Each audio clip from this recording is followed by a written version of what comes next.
제일 늘어. 미친 소리야. 내가 부동산 30년 넘게 했는데 나도 진짜 나도 어려워.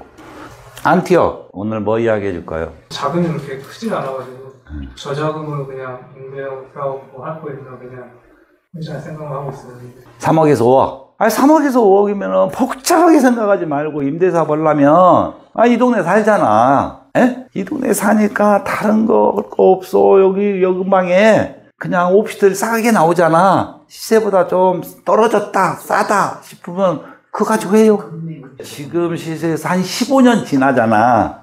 그러면 지금 가격보다 훨씬 더 올라가 있어. 원가 자체가. 오피스텔은 15년 정도 지나면 비쌀 때도 내가 조금 비싸 이럴 때 사잖아. 그러면 폭 떨어졌다가 다시 올라가는데 한 15, 16년 걸리거든. 그러면 정고점 넘어가. 그게 세월의 화폐 가치 이런 게 돼요. 그러니까 이제 돈이 많이 있는 사람들은 강남 역세권에다 오피스텔도 몇 개 그냥 사놔. 그냥 사놓고 월세가 많든 뭐하든 월세가 나오잖아. 은행에다 넣어놓으면은 이자가 더 나올 수도 있어. 그런 사람들은. 근데 이자만 좀 더 나오지 원가는 안 늘어나잖아. 10년을 놔둬도 그 논리로 비교를 하는 거야. 그럼 그래도 이거는 실물이잖아.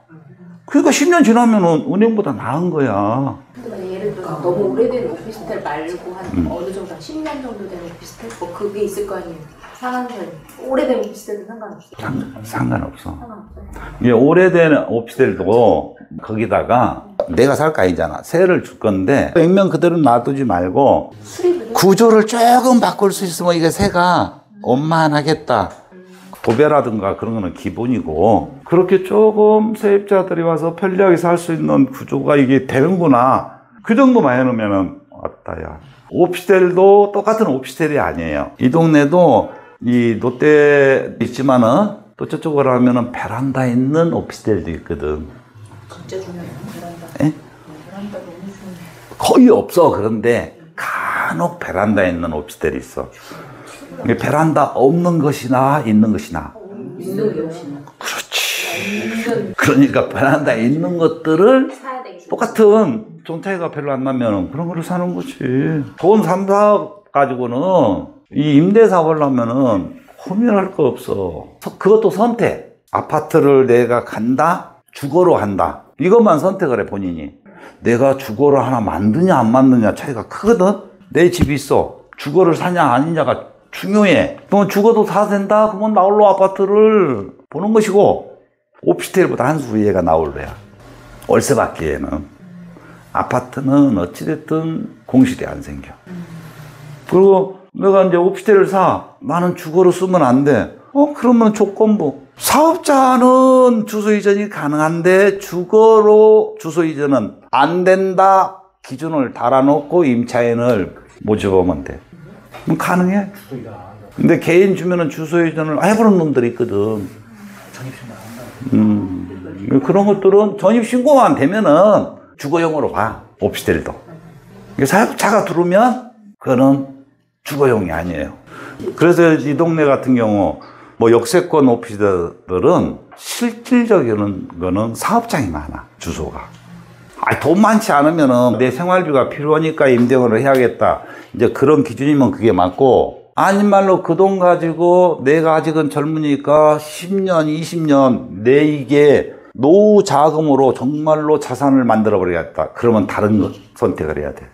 3억 가지고 내가 60 되잖아. 그러면 20억, 30억 만드는 자산 투자라는 게 더 효과적이지. 내가 지금 먹고 사는데 지장이 없으면.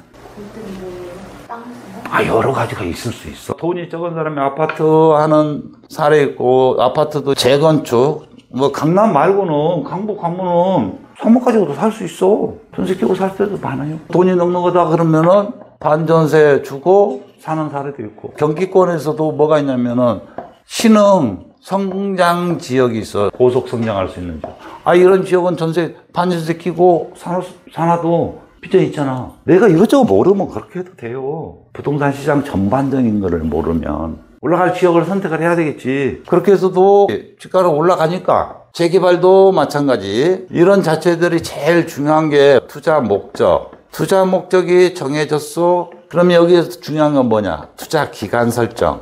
투자 기간을 내가 설정하지 않으면 그게 딱 맞는 건 아닌데 어떤 설정이냐면은 뭐 2, 3년 투자해서 돈 번다? 무지 힘들어, 소액 투자자들.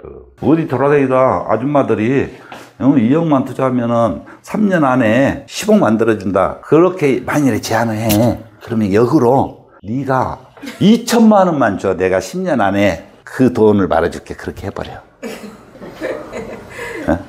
지금 부동산 물건들이 우리가 주거 이런 것들이 다 비싸다 할 때잖아요. 오피스텔도. 비쌀 때 이 돈 투자해가지고 2, 3년 안에 돈을 벌 재주가 있냐고. 없어요. 이 투자 기간이라는 거는 절대적으로 중요한 거야. 토지를 해도 마찬가지야. 소액 투자해가지고 2, 3년 안에 돈 벌어준다. 힘들어. 미친 소리야. 내가 부동산 30년 넘게 했는데 나도 진짜 나도 어려워. 이게 투자 기간 설정이라는 게 필요한 거예요. 투자 기간. 뭐 우리가 재개발, 재건축 막 이런 거 투자해도 기본적으로 막 10년 이상 막 투자가 되잖아. 예를 들어서 10년 이상 막 이렇게 돼. 이렇게 똑같은 기준을 놓고 했을 때 투자 후 나중에 자산 규모, 비전을 보고 투자하는 사람이 돈은 잘 버는 거예요. 돈 버는 방법은. 내가 돈이 많지 않은 사람들은 어차피 재개발, 재건축 막 투자해도 시간이 오래 걸리거든? 그랬을 때는 이 돈으로 똑같은 투자를 하는데 똑같은 기간이라면은 뭐를 해서 내 자산을 늘릴 거냐? 이 게임이 중요하다는 거지. 이거는 내 집 마련하고는 다른 개념이에요. 내 집 마련 플러스 실사용.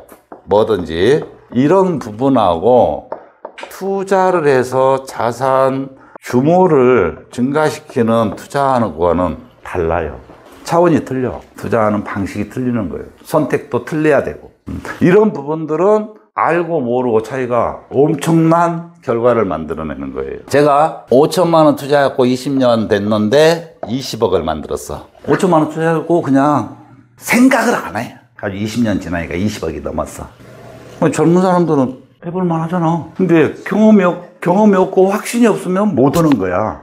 그런데 1억을 10년 전에 투자한 사람이 15억 된 사례가 있어. 이런 경우도 있어요. 많아. 그런 경우들이 생각보다. 나중에 보면 이제 회원들도 막 얼굴 익히고 그럴 텐데, 아니 실질적으로 10억 투자해가지고 이게 3년 반 만에 75억으로 환수했거든.